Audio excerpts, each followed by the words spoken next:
every night and every day, every night and every day. Never forget to say La ilaha illallah. Never forget to say La ilaha illallah. Never forget to say La ilaha illallah. When you're walking down the street, use your time and repeat and say in every heartbeat La ilaha illallah. When you're walking down the street, use your time and repeat and say in every heartbeat La ilaha illallah. লিল্লাহি তাকবীর। আল কোরআনের আলো, আল কোরআনের আলো। আল্লাহ মহান আল্লাহ সুবহানাহু ওয়া তাআলার দরবারে লাখো কোটি শুকরিয়া জানাচ্ছি যে এই চমৎকার সৃষ্টি ডক্টর মিজানুর রহমান হাফিজাহুল্লাহ এক নজরে কোরআন এট এ গ্লিম্পস অফ হোলি কোরআনের শুভ উদ্বোধন আমরা পর্যবেক্ষণ করছি। আজকের এই চার দেয়ালের ভেতরে এই অনবদ্য সৃষ্টিটি সারা পৃথিবীর বাংলা ভাষাভাষীদের হাতে পৌঁছবে, এটিই হচ্ছে আমাদের আশা এবং প্রত্যাশা। আমরা অনেক অনেক মুবারকবাদ জানাচ্ছি এই আয়োজনকে রাঙিয়ে তুলবার জন্যে নিজেদের সময়কে স্যাক্রিফাইস করে যারা এসছেন। অনেক অনেক শুভকামনা আপনাদের সবার জন্যে। মাশাআল্লাহ, জাযাকাল্লাহ, হায়াকাল্লাহ, বারাকাল্লাহ। অনেক অনেক ধন্যবাদ সম্মানিত অতিথি আপনাদের। বিসমিল্লাহ ওয়াসসালাতু ওয়াসসালামু আলা রাসূলিল্লাহ ওয়া বা'দ। আমরা আল্লাহর দরবারে শুকরিয়া আদায় করছি যে আল্লাহ তাআলা আজকে আমাদেরকে এই এক নজরে কোরআন বইয়ের বুক লঞ্চিং সেরিমনিতে হোটেল শেরাটনের এই বলরুমে একত্রিত হওয়ার সুযোগ করে দিয়েছেন। আমরা পড়ছি আলহামদুলিল্লাহ। প্রতিশ্রুতিশীল প্রকাশনা সংস্থা সত্যায়ন প্রকাশনকে আমি অন্তরের অন্তঃস্থল থেকে মোবারকবাদ জানাতে চাই এরকম চমৎকার একটি প্রোগ্রামের আয়োজন করবার জন্য এবং দেশের প্রথিতযশা আলেমী দ্বীন, শিক্ষাবিদ সবাইকে একটা প্ল্যাটফর্মে একত্রিত করবার জন্য। আজকের প্রোগ্রামে আপনারা যারা উপস্থিত হয়েছেন আমি আপনাদের সবাইকে অন্তরের অন্তঃস্থল থেকে শুভেচ্ছা জানাতে চাই। আজকের প্রোগ্রামে উপস্থিত হয়েছেন এদেশের প্রথিতযশা আলেমী দ্বীন, শিক্ষাবিদ, সাহিত্যিক, কবি, সামাজিক, ধর্মীয় এবং রাজনৈতিক নেতৃবৃন্দ সহ পুরো সত্যায়নের টিম। আমি আপনাদের প্রত্যেককে আবারও আন্তরিক মোবারকবাদ এবং অভিনন্দন জানিয়ে শুরু করছি। প্রিয় সুধী, আল্লাহর দরবারে শুকরিয়া যে এরকম একটি বড় কাজ আমরা শেষ করতে পেরেছি। আল্লাহ তাআলা আল কোরআন আল কারীমকে তিনি গোটা বিশ্ববাসীর জন্য রিমাইন্ডার বা হেদায়েত করে প্রেরণ করেছেন। মুসলিম অমুসলিম নির্বিশেষে আমরা অনেক সময় এই ব্যাপারটিকে এভাবে প্রেজেন্ট করি না। আমাদের সবারই এভাবে প্রেজেন্ট করা দরকার যে এটা হচ্ছে কোরআনটা এমন একটা গ্রন্থ যেটা সবার জন্য, for the entire universe, for the entire human being. এবং এই কথাটা আল্লাহ খুব স্পষ্টভাবে বলেছেন যে এই কোরআন হচ্ছে যিকরা লিল আলামিন। এটা হচ্ছে reminder for the entire universe. সবার জন্য এখানে রিমাইন্ডার আছে, উপদেশ আছে, মুসলিম অমুসলিম নির্বিশেষে। এবং পাশাপাশি এই কিতাবটি সর্বশেষ আসমানি কিতাব আল কোরআন আল কারীম, এটি পৃথিবীর সবচাইতে, আমি প্রায় বলি যে সবচাইতে ইন্টারেক্টিভ একটা কিতাব, লাইফ ওরিয়েন্টেড একটা কিতাব, জীবন ঘনিষ্ঠ। এর চেয়ে বড় জীবন ঘনিষ্ঠ কিতাব আর হয় না। আমরা যদি অন্যান্য আসমানি কিতাবের সাথে কোরআনকে একটু কম্পেয়ার করি, আমরা দেখব যে অন্যান্য সব আসমানি কিতাব একবারে নাজিল হয়েছে। আপনারা ব্যাপারটি হয়তো অনেকেই জানেন যে তাওরাত, ইনজিল, জাবুর থেকে শুরু করে সুহুফ ইব্রাহিম ও মূসা, এ সবগুলো একবারে কাঠের ফলকে করে একবারে নবীর হাতে দেয়া হয়েছে, যে এখানে কিছু আদেশ আছে, নিষেধ আছে, ডুজ অ্যান্ড ডোন্টস, কিছু নির্দেশিকা একবারে দিয়ে দেওয়া হয়েছে।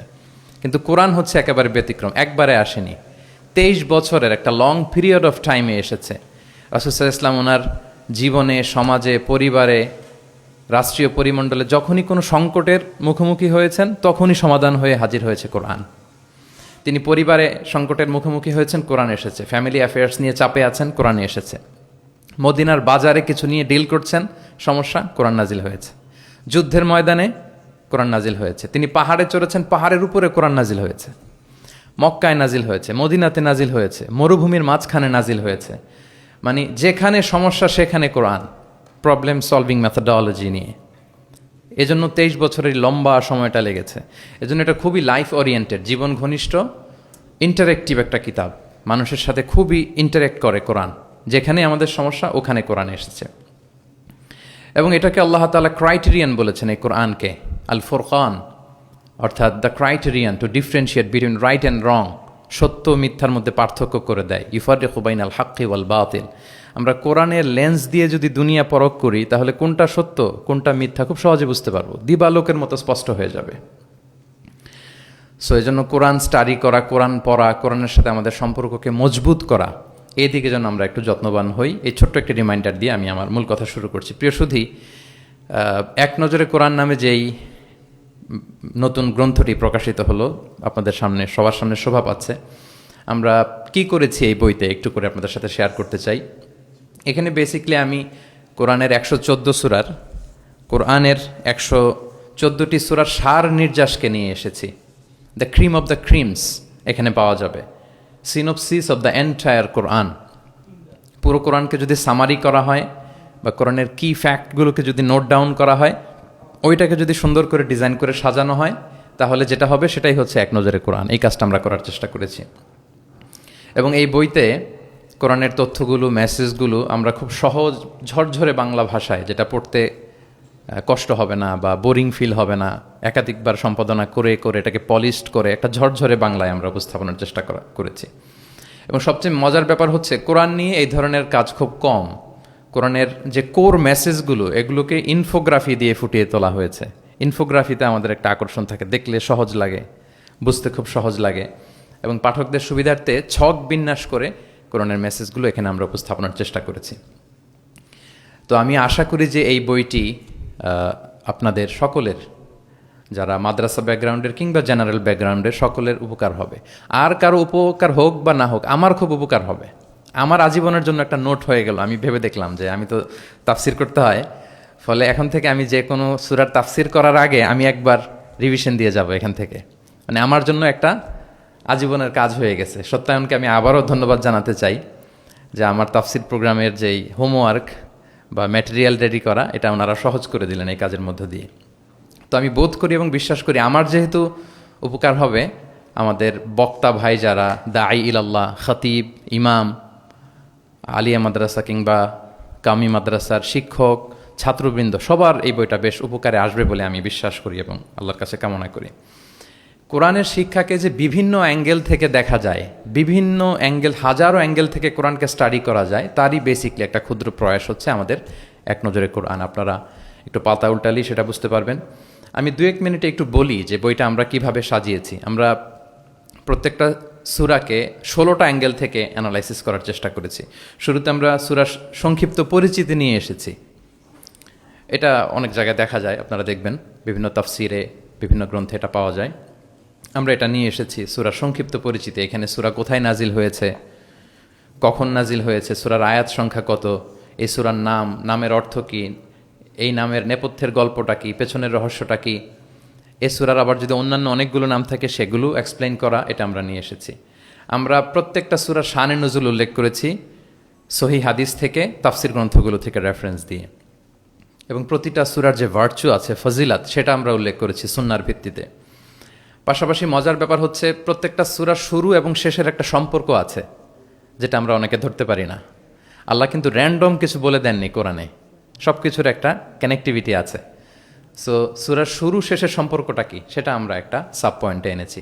পাশাপাশি এই সূরার সাথে এই সূরার আগের সংযোগটা কোথায়, এবং এই সূরার সাথে ডিরেক্টলি এই সূরার পরে যে সূরাটা আসতেছে সেটার সংযোগটা কোথায়, সেটা আমরা এখানে নিয়ে এসেছি। পাশাপাশি সূরার মূল শিক্ষাগুলোকে আমরা কয়েকটা সেগমেন্টে ভাগ করেছি, বেসিকলি 3টা সেগমেন্টে।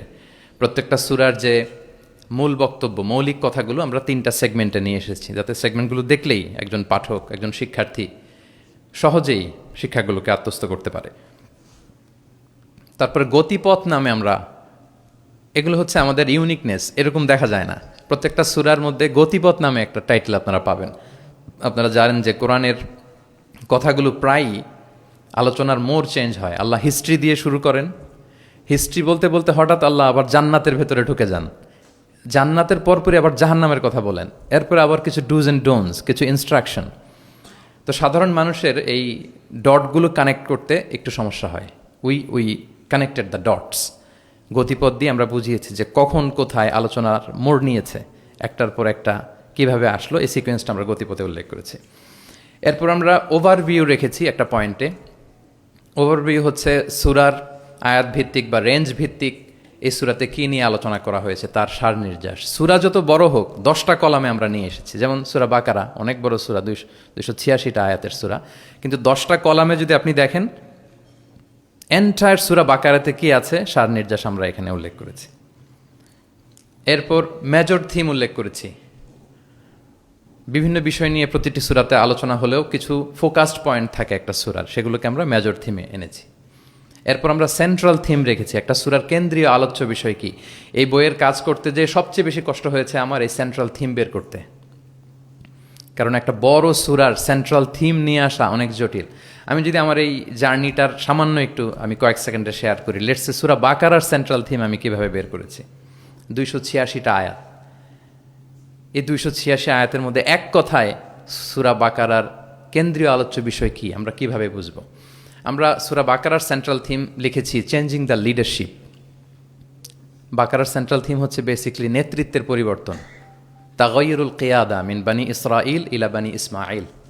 বনি ইসরায়েলিদের হাত থেকে ফ্ল্যাগ নিয়ে আল্লাহ বনি ইসমাইলিদের হাতে তুলে দিয়েছেন। এটা হচ্ছে সূরাতুল বাকারা। এবার আপনাদেরকে একটু ভিতরে নিয়ে যায়। আমরা যদি সূরা বাকারা খেয়াল করি দেখবেন যে শুরুতে ইয়া বানি ইসরাইল আযকুরু নি'মাতি আল্লাতি, শুধু বনি ইসরাইল তোমাদেরকে এই নিয়ামত দিয়েছি, এই দিয়েছি, সেই দিয়েছি, মানে ওদেরকে গ্লোরিফাই করা হয়েছে। ওরা অনেক বড় জাতি ছিল, অনেক বড় সভ্যতা ছিল, এটা বোঝা যাবে। মুসা আলাইহিস সালামের সাথে এই হয়েছে সেই হয়েছে। এগুলো বলতে বলতে খানিক পরে আল্লাহ তাআলা কেবলা পরিবর্তনের ঘটনা আনলেন, তাহবিলুল কেবলা। কেবলা চেঞ্জ মানে হচ্ছে ক্ষমতার চেঞ্জ, কেবলা চেঞ্জ মানে গদি চেঞ্জ, কেবলা চেঞ্জ মানে সভ্যতার পরিবর্তন।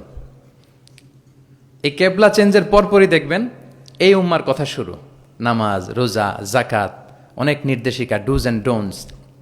তার মানে ওই সভ্যতার পতন সেখানে হয়েছে, নতুন এক সভ্যতার উত্থান এখানে হয়েছে। Changing the leadership. আমরা জানি যে অ্যাব্রাহামিক ফেথ যে আমরা বলি, 3টা ধর্ম, ইসলাম, জুডাইজম অ্যান্ড ক্রিশ্চিয়ানিটি, এই 3 ধর্মের গোড়া যে মিলেছে ইব্রাহিম আলাইহিস সালামের এখানে, তাই তো? ইব্রাহিম আলাইহিস সালামের 2 সন্তান, ইসমাইল আলাইহিস সালাম, ইসহাক আলাইহিস সালাম। এটাকে যদি আমরা ইসমাইল ধরি, এটাকে যদি ইসহাক ধরি, তাহলে দেখেন এই ইসহাক আলাইহিস সালামের চ্যানেলে দুনিয়া সব নবীরা এসেছে। সব নবী বলতে আমি বেশিরভাগ বোঝাচ্ছি, অলমোস্ট 99% নবী এই চ্যানেলে এসেছে। কিন্তু ইব্রাহিম আলাইহিস সালামের আরেক সন্তান ইসমাইলের চ্যানেলে কোনো নবী নেই, এটা নবী শূন্য একটা চ্যানেল। এবং সব নবীরা তাদের উম্মতের কাছে বলতো যে সর্বশেষ একজন নবী আসবে যিনি হবেন সবার সেরা, শ্রেষ্ঠ নবী। তো যেহেতু হাজার হাজার নবী ইসহাক, ইয়াকুব, ইউসুফ এই চ্যানেলে আসতেছে, তাদের একটা ধারণা ছিল ওই যে সর্বশেষ নবী, শ্রেষ্ঠ নবী, উনিও এই চ্যানেলেই আসবেন, সবার এটা বদ্ধমূল। আর এই চ্যানেলটাকে তারা বলতো নবী শূন্য চ্যানেল। ইসমাইল আলাইহিস সালামের চ্যানেলে 1000 বছর ধরে কোনো নবী আসে না, সব নবী আসে এই চ্যানেলে। কিন্তু আল্লাহ তাআলা তাদের ধারণাকে নস্যাৎ করে দিয়ে সর্বশেষ নবীকে আল্লাহ তাআলা এই চ্যানেলে না পাঠিয়ে মুহাম্মদ রাসূলুল্লাহ সাল্লাল্লাহু আলাইহি ওয়াসাল্লামকে তিনি ইসমাইল আলাইহিস সালামের চ্যানেলে পাঠালেন। ফলে লিডারশিপের চেঞ্জ হলো। এইভাবে আমরা সূরা বাকারার সেন্ট্রাল থিমকে আইডেন্টিফাই করেছি, চেঞ্জিং দ্য লিডারশিপ ফ্রম বানি ইসরাইল ইলা বানি ইসমাইল। রাসূল সাল্লাল্লাহু আলাইহি ওয়াসাল্লাম কিন্তু বনি ইসরাইল ছিলেন না, তিনি ছিলেন বানি ইসমাইল। এভাবে আমরা সেন্ট্রাল থিম বের করেছি। কজ অ্যান্ড ইফেক্ট নামে একটা, এগুলো আপনারা সোশ্যাল সায়েন্সের বিভিন্ন বইতে পাবেন। তাফসির গ্রন্থে সাধারণত আমরা আমাদের ক্লাসিক 83 বইগুলোতে দেখি না, কিন্তু আমরা কজ অ্যান্ড ইফেক্ট রেখেছি। প্রত্যেকটা সূরার একটা নির্বাচিত আয়াত থেকে একটা কারণ এবং এই কারণের প্রভাব। ওয়ালাউ আন্না আহলাল কুরা আমানু ওয়াত্তাকাউ লাফাতাহনা আলাইহিম বারাকাতিম মিনাস সামা। জনপদের অধিবাসীরা যদি ঈমান আনে এবং তাকওয়া অবলম্বন করে তাহলে কি পাবে? বারাকাত। এটা হচ্ছে কজ, এটা হচ্ছে ইফেক্ট। লা ইন শাকারতুম লা আযীদান্না, এটা কজ, এটা ইফেক্ট। এইভাবে আমরা শুধু কজ অ্যান্ড ইফেক্ট দিয়ে 600 পৃষ্ঠার বই করা সম্ভব। তো আমরা প্রত্যেকটা সূরা থেকে একটা কজ অ্যান্ড ইফেক্ট এখানে উল্লেখ করেছি, জাস্ট একটা বিগিনিং হিসেবে। ইন ফিউচারে যদি আল্লাহ তাআলা আমাদেরকে তৌফিক দান করেন আমরা হয়তো কাজ করব। তারপর আমরা রিফ্লেকশন নামে, রিফ্লেকশন যেটাকে আমরা তাদাব্বুর বলি, তাদাব্বুরে কোরআন নামে একটা পয়েন্ট রেখেছি, ম্যাক্সিমাম একটা থেকে দুইটা তাদাব্বুর শেয়ার করেছি। এখানে আমাদের চিন্তার খোরাক আছে যে এই আয়াতের পেছনের গল্পটা কি, এখান থেকে আমাদের শিক্ষাটাকে আমরা সেখানে তুলে ধরবার চেষ্টা করেছি। কেস স্টাডি একটা পয়েন্ট রেখেছি, যেটা সাধারণত তাফসির গ্রন্থে আমরা দেখি না। কেস স্টাডি এটাও সোশ্যাল সায়েন্সের একটা টার্মিনোলজি। কেস স্টাডি হচ্ছে অতীতের কোনো ঘটনা প্রবাহকে কেন্দ্র করে ওটার উপর বেস করে বর্তমান এবং ভবিষ্যতের সিদ্ধান্ত নির্ধারণ করা, এটাই আমরা করেছি। অর্থাৎ কোরআনের লেন্স দিয়ে আমরা বর্তমানকে পরখ করবার চেষ্টা করেছি এই কেস স্টাডি পয়েন্টে। সবশেষে কিছু শব্দ জানতেই হয়, এরকম একটি পয়েন্ট রেখেছি যে কিছু শব্দ আছে এগুলোর অর্থ আমাদের জানতেই হয়। একেবারে রুট লেভেলে বাদাবিরা, মরুর বেদুইনরা এই শব্দ দিয়ে কি মিন করে, প্রফেটের টাইম এটা দিয়ে কি মিনিং হতো, আধুনিক আরবিতে এটা দিয়ে কি মিনিং করে, শুধু এইটার উপর 1000 পৃষ্ঠার বই করা সম্ভব। তো ফলে আমরা মাঝে মাঝে কিছু সূরায় কিছু শব্দ জানতেই হয় এই শিরোনামে কিছু কিছু কথা আলোকপাত করেছি। সো এইভাবে আমরা এক নজরে কোরআনটা সাজাবার চেষ্টা করেছি। প্রিয় সুধী, as a writer, as a author of the book, আমাকে যদি বলা হয় যে এটা কোন ধরনের বই, তাহলে আমি বলবো এটা একটা মাইন্ড ম্যাপিং বুক। আপনারা মাইন্ড ম্যাপিং বুকের কথা শুনবেন। এটা হচ্ছে, এই বইটাকে যদি আপনি পড়েন তাহলে কোরআনের শিক্ষাগুলো আপনার মাইন্ডে ম্যাপের মতো চলে আসবে। খুব ইজিলি আপনি এটা থেকে লেসন নিতে পারবেন এবং শেয়ার করতে পারবেন। তো বর্তমান সময়ের জন্য আমার কাছে মনে হচ্ছিল যে এরকম একটা কাজ দরকার। আমার কোরআনের একাডেমিক জার্নি শুরু হয়েছে 2008-এ। আল আজহারে আমি তাফসির নিয়ে ব্যাচেলর করেছি। তারপর মালয়েশিয়াতে আমি মাস্টার্স পিএইচডি করেছি কোরআনের উপর, হিউম্যান এমব্রিওলজি, মায়ের পেটে বাচ্চার ভ্রূণ যে ডেভেলপ করে, নুতফা, আলাকা, মুদগা। দুজন সায়েন্টিফিক মুফাসসির তান্তাবি জাওহারি আর জাকলুল আন নাজ্জার, ওনাদের কম্পারেটিভ অ্যানালাইসিস করেছি। পিএইচডিতে human behavioural patterns in the holy Quran, মানুষের আচরণগত দিকটা কোরআন কীভাবে দেখে। এই যে আমাদের এক এক মানুষ এক এক আচরণ, এক একভাবে রিয়্যাক্ট করি, এর পেছনের কারণটা কি, কোরআন কীভাবে দেখে, এটা নিয়ে আমার গবেষণা ছিল। তো ফলে বর্তমান সময়ে আমি দেখলাম যে এরকম মাইন্ড ম্যাপিং বুকের খুব দরকার। এখন দেখবেন যে মানুষের সময় খুব কম, all are rushing, super busy, সময় নাই হাতে। এখন মানুষ ভিডিও দেখে না। আমি 2 বছর আগে একটা প্রফিট সিরিজ করেছিলাম 25 জন নবীর জীবনের উপর, খুবই ওয়েল ডকুমেন্টেড ম্যানারে, একাডেমিক ওয়েতে। তো এটার ভিউ খুব একটা নাই, এগুলো দেখতে চায় না মানুষ। মানুষ খুব বিজি। এখন কি দেখে জানেন? আমি বলে দিই, রিলস দেখে, রিলস, তাই না? রিলসে এই 1 মিনিট, 1.5 মিনিট, 2 মিনিট সে তার জিনিসটা পেয়ে যায়। হতে পারে নলেজ, হতে পারে কোনো ইনফরমেটিভ ভিডিও, অথবা এন্টারটেইনমেন্ট, রিলসে মানুষ। তো আমি ভাবলাম যে এখনকার মডার্ন সোসাইটির কথা যদি বলি, আমরা কালচারাল এলিট বলে যাদেরকে একটু বাঁকা চোখে কথা বলি, এদের কাছে যদি আমাকে কোরআন পৌঁছাইতে হয়, এরকম মাইন্ড ম্যাপিং একটা বুক দরকার। তো সেই চিন্তা থেকে আমাদের কয়েক বছরের পরিশ্রম, আল্লাহ তাআলা দয়া করে আলোর মুখ আজকে আমরা দেখেছি, বইটা আলোর মুখ দেখেছে আলহামদুলিল্লাহ। সেই চাহিদা মাথায় রেখে, মানুষের যে চাহিদা, এটা মাথায় রেখে আমরা বইটাকে ডিজাইন করেছি। আমাদেরকে অনেকে প্রশ্ন করেন, শায়েখ আপনি তো কোরআন নিয়ে অনেক ইন্সপায়ার করেন, তো কোরআন যে পড়তে বসি, অনুবাদ পড়লে অনেক সময় বুঝি না। সাধারণ মানুষ আসলে বুঝে না যে হঠাৎ আল্লাহ এটা বলে, এরপরে এটা বলে। আমার আম্মাই এই কথা বলে আমাকে শুনে, শায়েখ আহমদুল্লাহকে শুনে, এরকম কোন আলেম কি বলতেছে আমার আগে আমার আম্মার কাছে পাওয়া যায়। ওই যে ইউটিউব থাকে, খালি দেখতে থাকে কার কি আলোচনা আসলো। আর কোরআনটা পড়ে, তো আম্মা আমাকে মাঝে মাঝে বলে যে বাবা, সূরা ইউসুফে হঠাৎ এটা বলতে যে আবার এটা কেন বললো। তো উনি তো আর আমাদের মতো সিস্টেমেটিক অর্ডারে ওস্তাদের সামনে বসে পড়ে পড়ে তো আর আসে নাই। সো ওনাকে কেউ ধরাই দিতে হবে। ওই ধরিয়ে দেওয়ার কাজটা আমরা অনেকটা এক নজর কোরআনে করেছি। ফলে আমরা কোরআনের কোনো সূরার অনুবাদ পড়ার আগে, তাফসির পড়ার আগে, আমরা যদি এক নজরে কোরআন থেকে ওই সূরাটা একটু পড়ে নেই, আমার মনে হয় যে খুব সহজে আপনি সূরাটা ধরতে পারবেন। লেটসে আপনি প্ল্যান করেছেন এই রমাদানে আমরা সূরা ইয়াসিন, এই রমাদানে সূরা ইয়াসিনের বঙ্গানুবাদটা পড়বো, সূরা ইয়াসিনের তাফসির আমরা পড়বো তাফহিম থেকে, জিলাল থেকে, ইবনে কাসির থেকে, যে কোনো হোয়াটএভার ইট ইজ। আপনি সূরা ইয়াসিনের অনুবাদ এবং তাফসির পড়ার আগে যদি এক নজরে কোরআন থেকে জাস্ট 5 পৃষ্ঠা একটু পড়ে নেন, আপনি আগে থেকেই বুঝে যাবেন এই সূরায় কি কি আছে, কি কি বলা হচ্ছে, সেন্ট্রাল থিম কি, মেজর থিম কি, সার নির্যাসটা কি সূরা ইয়াসিনের, এখানে আপনি পেয়ে যাবেন। এরপর আপনি অনুবাদ পড়েন, সহজ, you will get an overall idea. সহজ হবে আপনার জন্য ইনশাআল্লাহ বিইذنিল্লাহ। তো আমি কয়েক বছর আরব বিশ্বে পড়াশোনা করেছি, আল আজহার ইউনিভার্সিটিতে। ওয়েস্টার্ন ওয়ার্ল্ডেও আমাদের বিভিন্ন লাইব্রেরিতে ভিজিট করার সুযোগ হয়েছে। তো ওখানে আমি দেখতাম যে খুব সুন্দর সুন্দর বই, অনেক সুন্দর বাইন্ডিং, ছাপা ভালো, পৃষ্ঠা ভালো, কালারফুল। মোস্ট রিসেন্টলি আমি একটা বই পড়ছি, মিরাজ মহিউদ্দিন নামে একজন Egyptian scholar, Harvard graduate, revelation নামে, অনেকে হয়তো দেখে থাকবেন।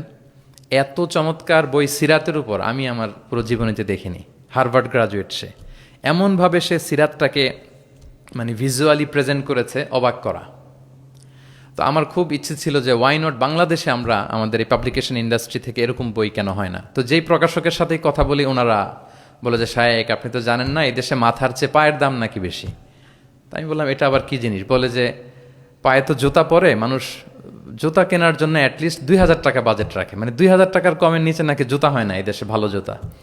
তো বলে যেই লোক 2000 টাকা দিয়ে জুতা কিনবে পায়ের জন্য, সে বই খুঁজে 600 পৃষ্ঠার বই হইতে হবে, দাম হইতে হবে 500 টাকার নিচে। তো এই ব্যাপারটা যৌক্তিক, আমাদের মধ্যে ওই কালচারটা গড়ে ওঠেনি। তো আমি আবারও সত্যায়ন প্রকাশনকে ধন্যবাদ জানাতে চাই। ওনাদের সাথে অনেক মিটিং করে অনেকভাবে বুঝিয়ে আমি ওনাদেরকে রাজি করেছি এবং ওনারাও অ্যাগ্রি করেছেন যে না শাক আপনি যেভাবে গাইড করবেন ওভাবেই আমরা বইটা করব। আপনারা দেখবেন যে 608 পৃষ্ঠার একটা বই, হার্ড কাভার, 4 কালারের কম্বিনেশন এবং মেট যে আর্ট পেপার, পুরো আর্ট পেপারে এই 608 পৃষ্ঠার বইকে আমরা এনেছি। তো আমার কাছে মনে হয় যে মডার্ন সোসাইটিতে আমাদের ইসলামের দাওয়া বা মেসেজগুলো পৌঁছাতে হলে আমাদের স্ট্র্যাটেজি একটু পাল্টাতে হবে। যেভাবে তাদের কাছে রিচ করা যায়, পৌঁছা যায়, আমাদের কন্টেন্ট যেমনি ভালো হইতে হবে, পাশাপাশি আমাদের বাধাই, আমাদের কাভার দেখলেই যাতে ভালো লাগে। আমার মনে হয় যে এই বইটা কেউ দেখে একটু নাড়াচাড়া করলেই সে এটা কালেক্ট করতে চাইবে। তো আমার তো আরও কয়েকটা পাবলিক ইভেন্ট আছে, আমি তো বিভাগীয় পর্যায়ে প্রোগ্রাম করছি, আমার ময়মনসিংহ এবং রাজশাহী বিভাগের প্রোগ্রাম বাকি। তো আমি সেখানেও আহ্বান জানাবো যে আপনারা কাইন্ডলি বইমেলায় যাবেন, যে বইটা শুধু দেখবেন, আমি কিনতে বলবো না কাউকে। তো এটার দাম যেহেতু একটু বেশি হয়ে যাচ্ছে, আমি প্ল্যান করতেছি যে আমাদের তো কিছু শুভাকাঙ্ক্ষী ভাই বন্ধু আছে, তাদেরকে বলবো যে কিনে কিনে বিতরণ করবেন। এলাকার কোনো ইমাম, খাতিব, কোনো বক্তা যেন বাকি না থাকে। কেউ না পেলে আমার সাথে যোগাযোগ করবেন, আমি নিজ টাকায় এটা বিতরণ করব। যদি আল্লাহ তাআলা এই ওসিলায় যদি আমাদেরকে কবুল করে, এটাই আমাদের জন্য অনেক বড় সৌভাগ্য। সবশেষে আপনারা অনেক ব্যস্ত মানুষ, এমন অল আর লাইক স্টার্স, এখানে নুজুম, দেশ বরেণ্য এতগুলো পাবলিক ফিগার, এত প্রথিতযশা আলেমে দ্বীন, সাহিত্যিক, বুদ্ধিজীবীদেরকে এক প্ল্যাটফর্মে আনা এটা অনেক কঠিন। তারপরেও আপনারা শুধু কোরআনের দিকে চিন্তা করে আপনারা সময় বের করে এসেছেন। আপনারা আমার অন্তরের অন্তঃস্থল থেকে শুভেচ্ছা জানবেন, ভালোবাসা জানবেন। আপনাদের সবাইকে আমি আবারও শুভেচ্ছা জানাচ্ছি, সত্যায়ন প্রকাশনকে শুভেচ্ছা জানাচ্ছি এবং আল্লাহ তাআলার কাছে এই ছোট্ট অ্যাপিলটুকু, দোয়াটুকু আল্লাহর কাছে করে যে রব্বানা তাকাব্বাল মিন্না ইন্নাকা আনতাস সামিউল আলিম ওয়া তুব আলাইনা ইয়া মাওলানা ইন্নাকা আনতাত তাওয়াবুর রহিম। সাইয়েদনা ইব্রাহিম আলাইহিস সালাম ওনার সন্তান ইসমাইলকে নিয়ে যখন কাবা বানালেন, এই দোয়াটা করেছিলেন যে আল্লাহ আপনি কবুল করুন। আজকের এই বুক লঞ্চিং সেরিমনিতে আল্লাহর কাছে এই দোয়াটুকুই করে যে আল্লাহ আপনি মেহেরবানি করে এই কাজটুকু আপনি কবুল করুন। হাদা মা ইনদি ওয়াল ইলমু ইনদাল্লাহি আলাইহি তাওয়াক্কালতু ওয়া ইলাইহি উনীব। আসসালামু আলাইকুম ওয়া রাহমাতুল্লাহি ওয়া বারাকাতুহু।